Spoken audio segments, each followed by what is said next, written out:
All right, music fans, welcome back. It is Dave, the Real Music Observer, observing real music in real time for real people just like you and just like me.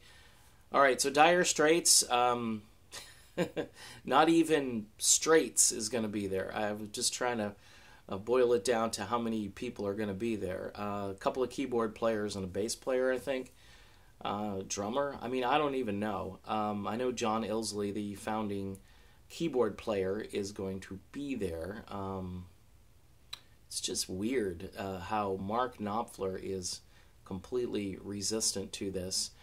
Fans haven't seen or heard from Dire Straits since the early 1990s when they just kind of called it quits. You know, we had this great thing going. And again, feeds into my conspiracy theory about all of the music just ending at a certain point, all the good music anyway. And Mark has gone on to record some decent solo material, but nothing really that compares to the music he did when he was in Dire Straits. Illsley is quoted as saying that Mark just isn't into it.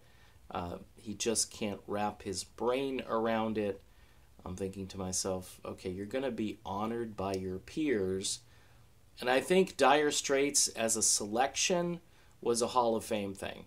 Because I think, they have 6 studio albums. They don't have this huge body of work.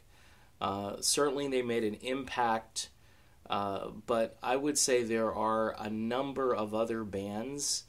The Doobie Brothers come to mind, and there are others who really should be in the Hall of Fame ahead of Dire Straits. I think Dire Straits was a Hall of Fame choice, not a fan choice, although the fan voting certainly influenced it. I just think, I think like the Jay Giles Band, for instance, they didn't get the nod, and they could easily be in ahead of Dire Straits. And I bet you Peter Wolf would show up for that. I mean, he seems like he would.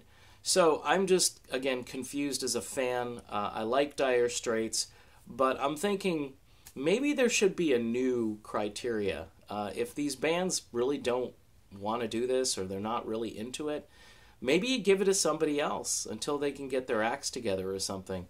I know the Hall of Fame won't do that kind of stuff because getting in is pulling teeth for some of these bands that have waited forever.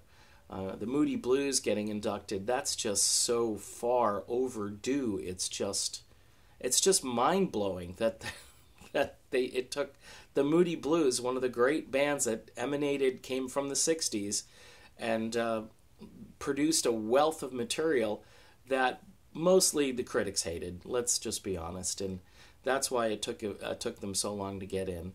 Bon Jovi, I still have a lot of